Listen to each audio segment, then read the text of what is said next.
आपल्यासोबत सामाजिक न्याय विभागाचे मंत्री संजय शिरसाट आहेत. सर, मंत्री झाल्यानंतर हनुमानाचं दर्शन घेतलंय, काय मागितले? मागितलं की नाही, हनुमंतांनी सर्व माझ्या इच्छा पूर्ण केल्यात म्हणून त्यांचं दर्शन घ्यायला सुद्धा मी आलो होतो.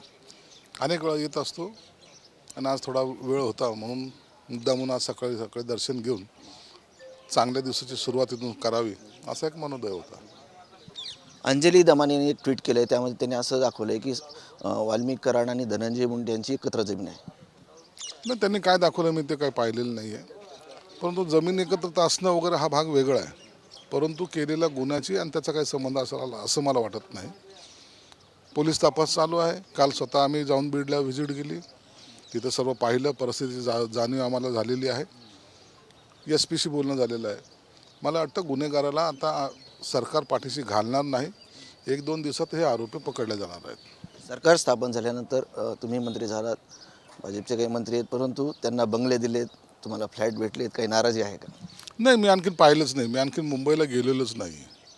म्हणून काय दिलं आहे, कशी व्यवस्था आहे, त्या संदर्भामध्ये मला वाटतं की चर्चा करण्यासारखं काही नाही.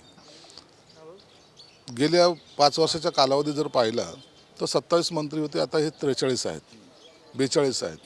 म्हणून कुणाला सर्वांना सामावून घेण्यासाठी जे काही पर्याय असतील सरकारकडे किंवा मुख्यमंत्र्यांकडे, त्या पद्धतीने त्यांनी ते अलॉटमेंट केली असावीत.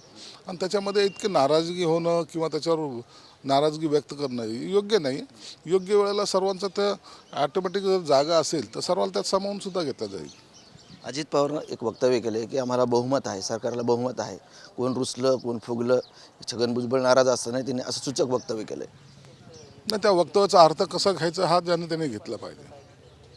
बहुमत आहेत, एक पक्ष आहे, त्या पक्षामध्ये काय होईल किंवा काय कोण नाराज आहे त्या पक्षाच्या नेत्याचा तो विषय असतो. म्हणून त्यांनी काही सूचक व्यक्त जर भुजबळाच्या अनुषंगाने केलं असेल तर त्याबद्दल तेच त्याचं उत्तर चांगलं देऊ शकतात. परंतु मला वाटतं भुजबळ साहेबसुद्धा आता नाराज नाही आहेत. ते आता हे 2-4 दिवसामध्ये देवेंद्र फडणवीस साहेबांशी जे काही बोलणं झालं त्यानुसार 2-4 दिवसामध्ये ते महायुतीमध्ये चांगल्या प्रकारे ते स्थानापन्न होतील किंवा त्यांचा समावेश करून घ्यायचं का नाही हे मुख्यमंत्री ठरवतील. कशी नाराजी दूर केली जाणार आहे भुजबळांची?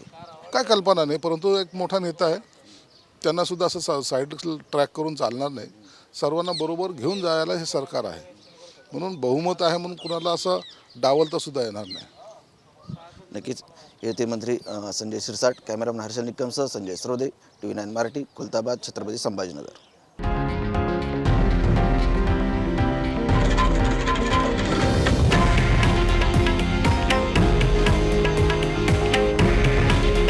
हे आहे देशातील नंबर 1 न्यूज नेटवर्क आणि आपण पाहत आहात TV9 मराठी. काळजी तुमची, हित महाराष्ट्राचं.